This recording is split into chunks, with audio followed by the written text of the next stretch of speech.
बार बार समझाने के बाद भी जो समझना नहीं चाहता वो ना समझ नहीं, अहंकारी है। सोए हुए को हम जगा सकते हैं, जागे हुए को हम कैसे जगाएंगे? ज्ञानी होकर भी जो विनम्र नहीं है वो ज्ञानी नहीं, अहंकारी है। विनम्र वो ही है जिसे जरा सा भी अहंकार नहीं। अहंकार इंसान को उन्मत्त बना देता है। अहंकार के कारण वो अपने आप को महान समझता है और दूसरों को तुच्छ। अहंकार ही इंसान के अंदर के मैं को जगा देता है और इंसान बोलने लगता है मैं ही सब कुछ हूं, मैंने ही ये सब किया है।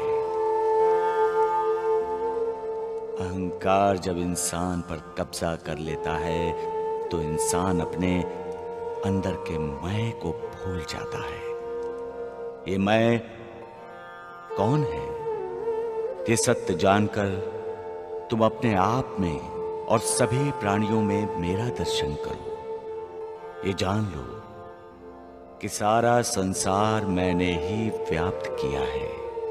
जब तुम्हें इसका साक्षात्कार होगा तब तुम किसी को कष्ट, पीड़ा, दुख नहीं पहुंचाओगे, क्योंकि जब तुम दूसरों को कष्ट पहुंचाते हो तो असल में तुम मुझे ही कष्ट पहुंचाते हो। सबका मालिक एक। जो मेरी भक्ति करता है मैं उसकी पीड़ा, उसके दुख, दर्द मिटा देता हूं।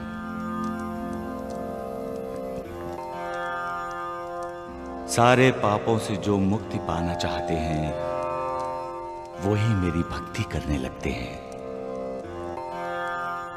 अहंकार को त्याग कर जो कोई भी द्वारका माई में आता है मैं उसी का हो जाता हूं। कोई कितना भी पीड़ित और दुखी क्यों ना हो, यहां द्वारका माई में आकर वो सुखी हो जाता है। ये द्वारिका माई परम दयालु है। अपने बच्चों के सारे दुखों का, पीड़ाओं का नाश कर देती है। द्वारिका माई सबकी मां है। जो इसकी छत्र छाया में विश्राम करता है उसे आनंद और सुख की प्राप्ति होती है। यहां बैठकर मैं कभी असत्य नहीं बोलता, मेरे शब्द कभी असत्य नहीं होते।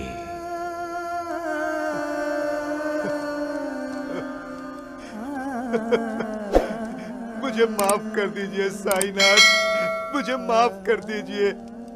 मेरी संपत्ति की जांच पड़ताल कर ली तुमने? क्या है मेरी संपत्ति? तुम्हारे पेट का दर्द, अंतड़ियों का जख्म मेरी संपत्ति है। ध्यान रहे, मैं इस पर भी कर भरता हूं, लगान देता हूं। मैं तुम जैसे लोगों की विवेचना, दुख, दर्द मिट जाने के लिए मालिक से दुआ मांगता हूं। दुआ ही मेरा लगान, मेरा कर है। तुम्हारे आंसू मेरी संपत्ति हैं। पछतावे के बाद तुम्हारा शुद्ध हुआ तुम्हारा अंतःकरण मेरी संपत्ति है।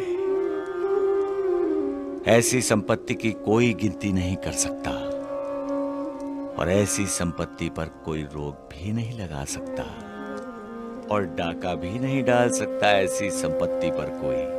महालसापति, इस संसार में कोई भी मृत्यु और जन्म से परे नहीं है। क्यों बार बार मृत्यु की बात कर रहे हो तुम लोग?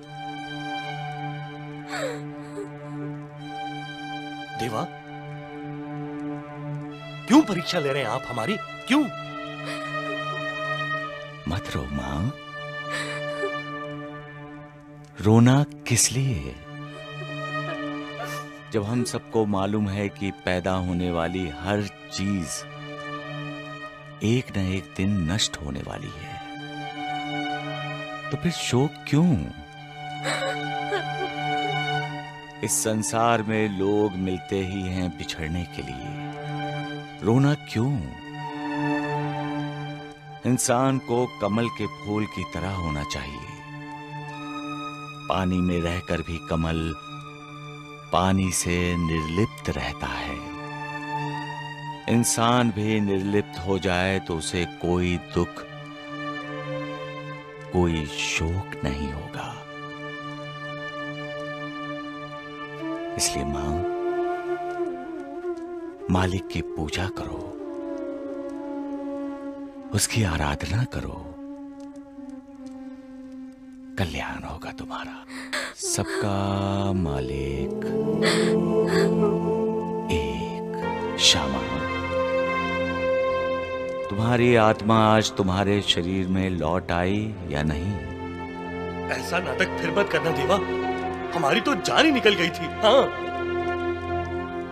कभी कभी नाटक करना पड़ता है श्यामा। पाखंडी लोगों के लिए लीलाएं रचानी पड़ती हैं।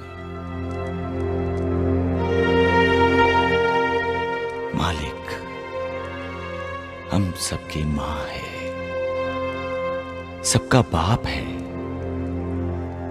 लेकिन अपने आप को बृहस्पति कहलाने वाला मालिक का भी मालिक बनने की कोशिश करता है। अहंकार में ग्रस्त होकर ये बृहस्पति कहता है कि वो कभी झूठ नहीं बताता। लोगों का भविष्य बताते हुए उन्हें डराता है कि कल उनकी मृत्यु होने वाली है। किसी को कहता है कि बच्चे को जन्म देते ही वो मर जाएगी और सूर्य ग्रहण होते ही मेरी मौत हो जाएगी। क्या ऐसे लोगों पर विश्वास करना चाहिए?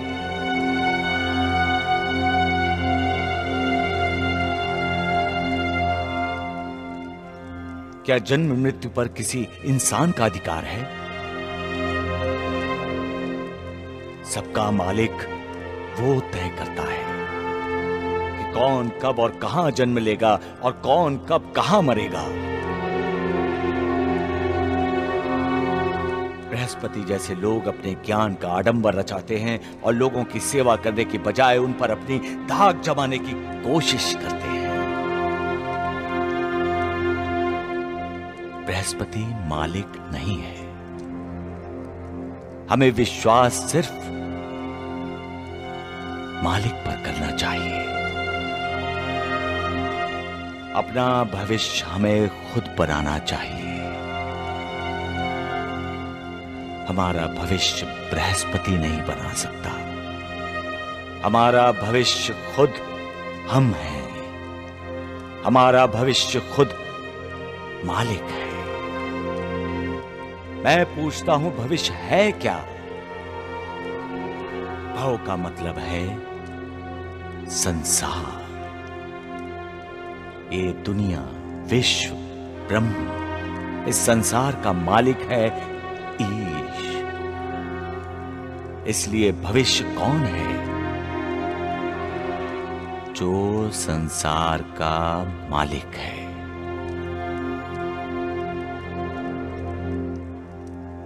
भविष्य को वही जानते हैं जो अपने अहंकार का त्याग करके अपने आप को मालिक को समर्पित कर देते हैं। ऐसे लोग परम योगी होते हैं, जो अपनी सारी जिंदगी संसार के हित के लिए बिता देते हैं, जो अपने स्वार्थ के लिए नहीं जीते और ना ही उन्हें कोई प्रशंसा या ख्याति चाहिए। वो लोगों का भला करना चाहते हैं, बुरा नहीं। और अगर बुरा होने वाला भी होगा तो उसे कैसे बचाया जाए यही सोचते हैं। किसी को मृत्यु का भय नहीं दिखाते, लेकिन बृहस्पति जैसे लोग, ये लोग भविष्य बताने का दावा करते हुए लोगों की जिंदगी में उथल पुथल मचा देते हैं। ऐसे लोग जानते नहीं कि वो कितना बड़ा अनर्थ कर रहे हैं। तुम अपने ज्ञान का दुरुपयोग कर रहे हो बृहस्पति। ज्ञान और कला मालिक की देन है, उस पर अहंकार नहीं करना चाहिए, बल्कि देश और समाज के लिए उसका उपयोग करना चाहिए। मृत्युदाता से जीवनदाता महान होता है बृहस्पति। हंसने वालों को रुलाने से रोने वालों को हंसाने वाला बड़ा होता है। जब हम किसी को बार बार समझाने की कोशिश करते हैं और वो फिर भी नहीं समझता, तो समझ लो कि वो नासमझ नहीं, अहंकारी है। क्योंकि हम सोए हुए को तो नींद से जगा सकते हैं, लेकिन जो जागा हुआ है उसे हम कैसे जगाए? जो इंसान ज्ञानी होकर भी विनम्र नहीं है, वो ज्ञानी नहीं, अहंकारी होता है। क्योंकि ज्ञानी इंसान हमेशा अहंकार से परे होता है। अहंकार हमें हमेशा विनाश की ओर ले जाता है। अहंकार न हमारे सेहत के लिए अच्छा होता है, ना ही हमारे रिश्ते के लिए। अहंकार के कारण रिश्ते जुड़ते नहीं, रिश्ते हमेशा टूट जाते हैं। अहंकारी इंसान किसी का नहीं होता, ना ही हमें किसी का होने देता है। इसलिए अहंकारी इंसान से हमें जितनी चाहे दूरी बनाई रखनी चाहिए। अहंकारी इंसान के लिए रिश्ते कोई मायने नहीं रखते, वो सिर्फ खुद को मानता है। वो खुद को ही भगवान मानने लगता है, वो खुद को ही भाग्यशाली समझता है। लेकिन जब एक दिन उसका अहंकार टूट जाता है, तब उससे अधिक दुर्भाग्यशाली कोई भी नहीं होता। आजकल हर इंसान अपना भविष्य जानना चाहता है, लेकिन क्यों जानना चाहता है? अपना भविष्य हमारे नसीब में जो लिखा होता है वो होकर ही रहता है। हम चाहे उसे कितने भी बदलने की कोशिश क्यों ना करें। हमारे जीवन में कब क्या होने वाला है ये सिर्फ भगवान तय करते हैं। किसी इंसान को कोई हक नहीं बनता कि वो किसी और के जीवन में कब क्या होने वाला है ये ज्योतिष्य करे। इसलिए कभी भी कोई भविष्य बताने वाले पर विश्वास ना करे।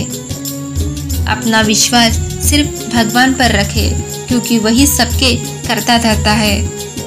उम्मीद करते हैं कि आपको हमारा वीडियो पसंद आया हो, तो चैनल को लाइक, शेयर और सब्सक्राइब करें और कमेंट बॉक्स में ओम साईं राम जरूर लिखें। वीडियो को अंत तक सुनने के लिए धन्यवाद। आपका दिन शुभ हो।